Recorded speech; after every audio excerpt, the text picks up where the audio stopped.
In estate capita che io sia pieno di pesche, perché ho piante di pesche dappertutto, e allora ogni tanto mi faccio quei 3-4 vasetti e li metto via per l'inverno. Pesche sciroppate comprate al supermercato costano poco, ma vi garantisco che quelle fatte in casa sono tutta un'altra cosa. Prima cosa, preparare lo sciroppo. 2 parti di acqua, 1 parte di zucchero. In questo caso ho fatto mezzo chilo di zucchero e 1 litro di acqua. Una pentola capiente e la mettiamo su a bollire. Quando bolle gli abbassiamo la fiamma. Nel frattempo faccio anche sterilizzare i vasi, o li fate bollire oppure li mettete nel forno 100 gradi 5 minuti e saranno perfettamente sterilizzati. Intanto che si fa lo sciroppo, intanto che si sterilizzano i vasetti, mi pulisco le pesche, che devono essere pesche belle, sode, un po' dure, a pasta gialla, oppure le pescocche. Queste qui sono un po' di quelle rosse e un po' di quelle gialle e sono delle gran belle, buone, profumate pesche, però bisogna pelarle bene dopo averle lavate naturalmente, prima vanno lavate molto bene.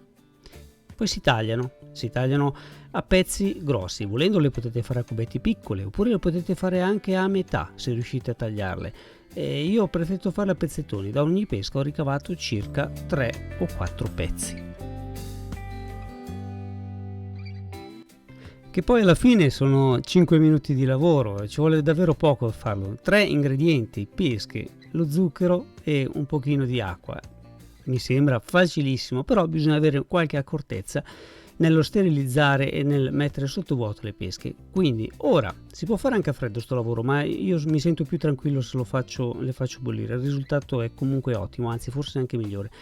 Lo sciroppo, che era ancora molto caldo, l'ho riacceso al massimo e ci ho buttato dentro le pesche. Quando rincomincia a bollire tiro fuori le pesche, così gli ho dato una scottata, diciamo che le ho portate sui 60 gradi circa, e dopodiché spengo tutto e torno sul tavolo. Ora ho lo sciroppo pronto, le pesche ancora calde pronte e i vasetti appena sterilizzati, quindi devo mettere le pesche all'interno dei vasetti. Le metto con la parte tagliata verso l'interno e con la parte rotondeggiante verso l'esterno, così ci stanno di più, ci stanno meglio e sono anche più belle da vedere. Riempiti i miei vasetti, ci metto lo sciroppo, che vi ricordo è ancora caldo, non è bollente ma è caldo. Bisogna coprire bene le pesche, non ci devono essere dentro bollicine di aria, quindi per prima cosa riempiamo bene i vasetti, dopodiché li battiamo un pochino, così se c'è dentro qualche bollicina di acqua viene su, poi se manca dello sciroppo lo aggiungiamo ancora, in questo caso sono già a posto. Poi chiudo, mi raccomando che i vasetti siano buoni, robustini, con soprattutto dei tappi buoni, decenti. Ora bisogna fargli il vuoto, bisogna anche sterilizzarli, sono ancora molto caldi, quindi magari usate uno straccio, non fate come me che faccio sempre dei grandi disastri. Una pentola un po' più alta, se quella di prima era un po' più alta mi risparmiavo di lavarmi una pentola.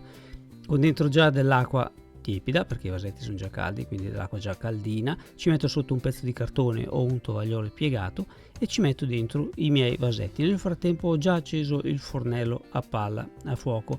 Ora manca dell'acqua, quindi ce la aggiungiamo, ma prima verificate che ci sia qualche millimetro di spazio tra un vasetto e l'altro. Non c'è bisogno di impacchettarli, Aggiungiamo l'acqua per arrivare fino al tappo. L'acqua che si aggiunge però che non sia fredda, che sia calda o tiepida, altrimenti fate lo shock termico e rischiate di rompere i vasetti.